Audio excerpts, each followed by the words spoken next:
안녕하십니까. 이슈 포커스 시간입니다.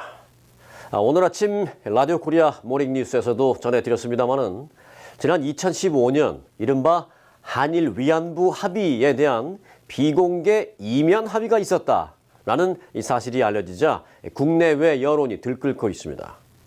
오늘 이 시간에는 그 문제를 라디오 뉴스의 연장선상에서 계속 좀 전해드릴까 합니다. 자, 바로 들어가겠습니다. 한일 위안부 합의의 비공개 이면 합의, 오늘의 이슈입니다.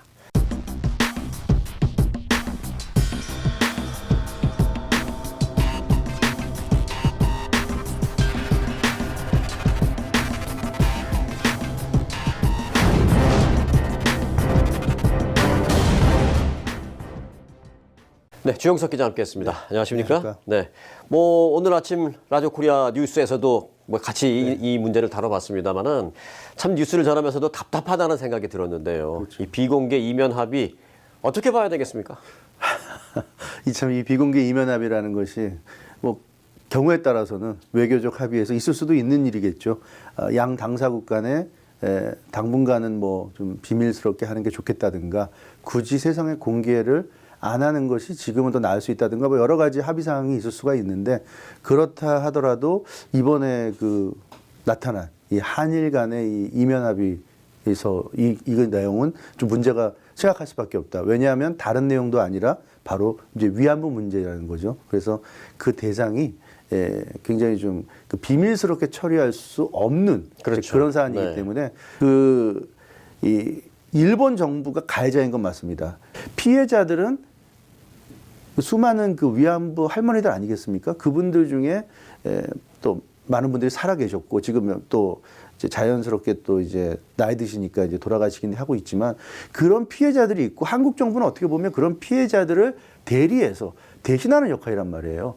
그런 피해자들이 직접 일본 정부를 상대로 싸우기가 힘드니까 그런 과정을 도와주는 역할인데, 정부가 모든 걸 다 해버리려고 했다. 실제로 그 과정에서 피해자들, 당사자들의 어떤 생각이라든가 그런 주장은 거의 받아들여지지 않았다는 점. 이제 그런 부분이 이번 이면 합의서를 보면서 우리가 느끼는 가장 큰 좀 문제점이 아닌가. 네. 이것은 뭔가 좀 주객이 전도됐다. 그런데 이제 이번에 외교부에서 만든 5개월 전에 만든 TF팀의 그렇죠. 오태규 위원장인가요? 네. 이제 그분의 발표 내용을 들으니까 당시 합의했던 상황을 리뷰를 해보니까 외교부 국장들끼리의 어떤 협상이나 이런 거는 사실상 허수아비에 불과했고 고위급들이 다 사실 알아서 했다라는 얘기를 했는데, 맞습니다. 근데 고위급이 결국 청와대 관계자 얘기하는 모양인데, 맞습니다. 청와대가 이 외교를 당시에 주도했던 모양이에요? 그것이 결국 이런 이면 합의가 나올 수 있는 배경이 됐던 거죠. 네. 한국의 청와대, 그 당시 이제 이병기 비서실장이죠. 박근혜 대통령 바로 옆에 있던 청와대 내 2인자 이제 이병기 비서실장이 야치쇼타로라는 일본의 국가안전보장국장을 파트너로 해가지고 마쿠에서 밀실 협상을 이제 주도했습니다. 처음에는 그래서 시작은 말씀하신 대로 한일 외교부 이제 국장들이 했죠. 2014년 4월 16일에 국장급 협의를 가졌는데 당연히 이런 문제가 쉽게 합의가 될 수가 없는 거죠. 그러니까 당연히 겉돌다가 그냥 별다른 소득 없이 무산됐는데, 이렇게 되니까 청와대가 이제 그럼 됐고 우리가 나서겠다 이렇게 된 거죠. 그래서 이제 이병기 실장이 나서가지고 야치소타로 파트너를 상대로 이제 8차례에 걸친 그런 밀실 협상을 벌였습니다. 그 결과 급격한 진전이 있었고요. 그 과정에서 이런 공개된 합의 외에 이면 합의까지 따로 마련해서 일본 측의 요구를 수용해주는, 드러내도 문제가 없는 정도 표현까지 하고 그 이상의 논란이 될 만한 것들은 다 비공개 이면 합의로 넘기자, 이런 식으로 그런 밀실 합의를 통해서 이제 합의가 이루어졌던 것이고요. 그리고 나서 이제 공개적인 그런 악수하는 것은 한일 외교부 장관들, 윤병세 장관과 일본의 외교부 장관이 이제 악수하면서 끝을 냈는데, 이제 그런 것을 보면 청와대의 어떤 입김이 굉장히 강했다. 그러니까 2015년을 넘겨서는 안 된다는 어떤 그런 굉장한 강박관념이 있었기 때문에 박근혜 대통령의 뜻을 바로바로 반영할 수 있는 이 이병기 실장이 직접 나서가지고 이 문제를 결국 타결해 주었다는 거. 네. 이것이 결국은 청와대가 사실상 모든 것을 주도했다는 것을 우리가 알 수 있는 거고요.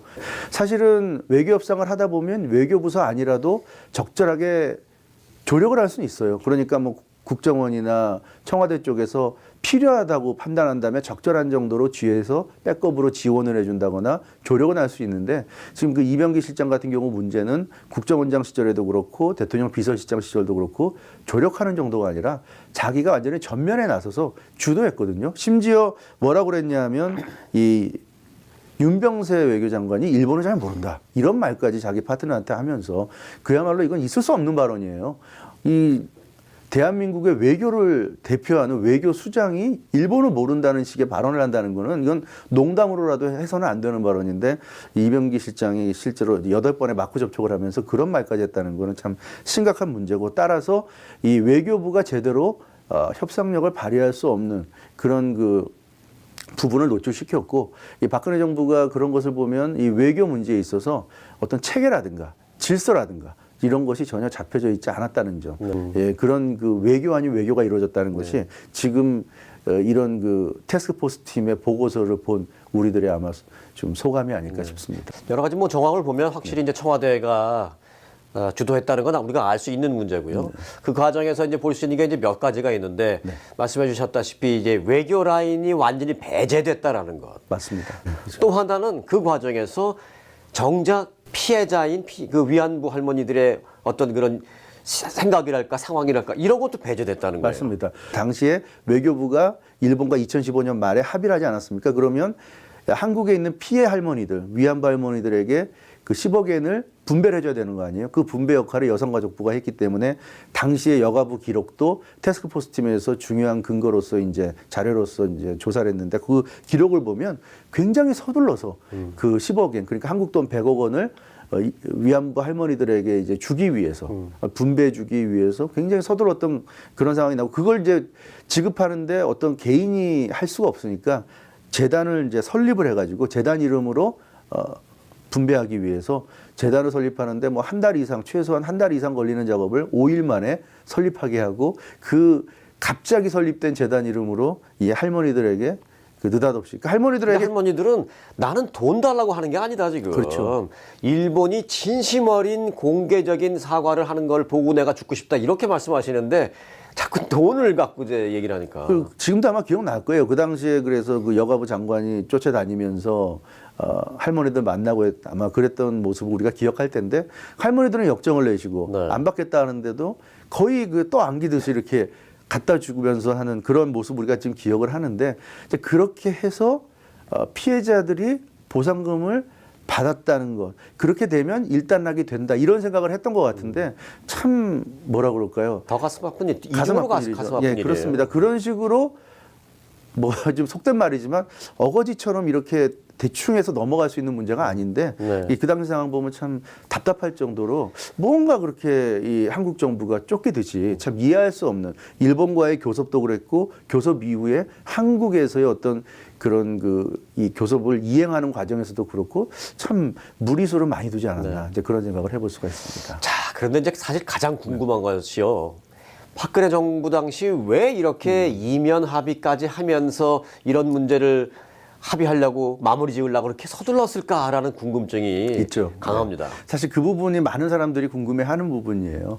사실 박근혜 대통령 개인에게 이익이 안 되거든요. 이게 이렇게 한다고 해서 박근혜 대통령이 개인적으로 엄청난 돈을 챙기는 것도 아니고 최순실 쪽을 놓고 보더라도 뭐 실제로 국정농단을 했다고 하지만 최순실에게도 이 일을 통해서 개인적인 이익이 떨어지는 게 안 보여요. 그래서 이 일은 도대체 최순실 입장이나 박근혜 대통령 입장이나 어느 입장을 보더라도 그 본인들에게 특별한 이익이 안 가는데 왜 그랬을까? 결국은 그래서 우리가 지금에 와서 이제 알 수 있는 부분은 역시 그 미국이다. 미국의 존재인데 그게 무슨 얘기냐면 당시에 그 바락 오바마 대통령 시절이었잖아요. 오바마 대통령 시대에 중국은 이제 시진핑 주석. 그래서 시진핑 주석이 굉장히 그 중국의 어떤 그 현대화 또 중국의 세계화를 강조했습니다. 그래서 중국이 가진 국력, 중국의 어떤 능력만큼 국제사회에서 인정받기를 원했고요. 또 국제사회에서 그만한 역할을 하기 원했습니다. 따라서 중국도 미국 못지않게 전 세계를 주도해 나갈 수 있는 주도 국가가 될 수 있다. 그래서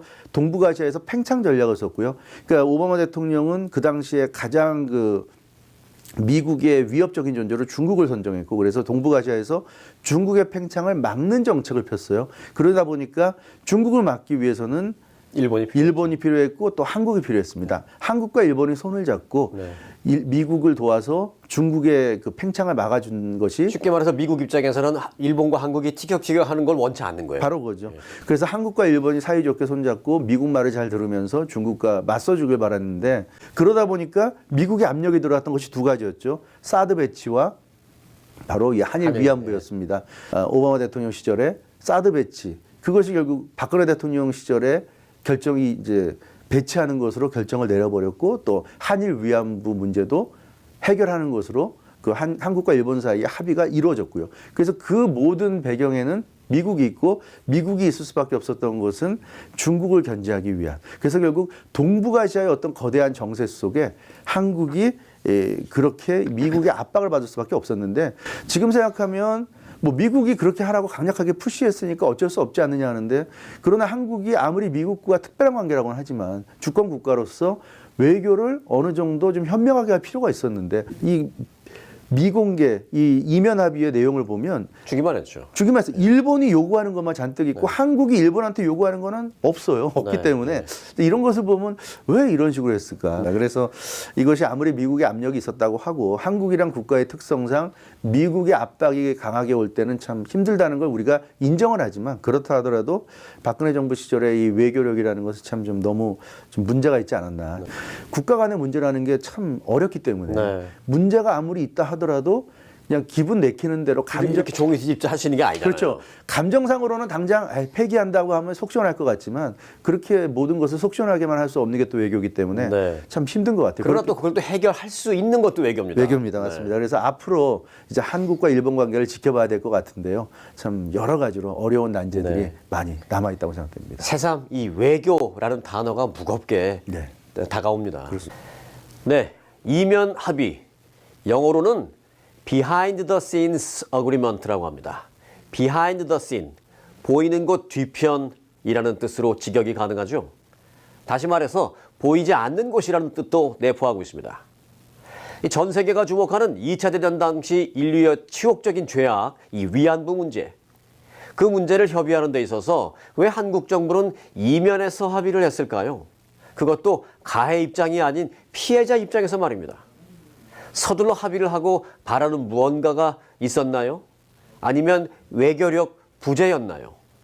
이 부분은 이제부터 알아볼 차례입니다. 자, 그런데 어찌 보면 시작부터 잘못됐습니다.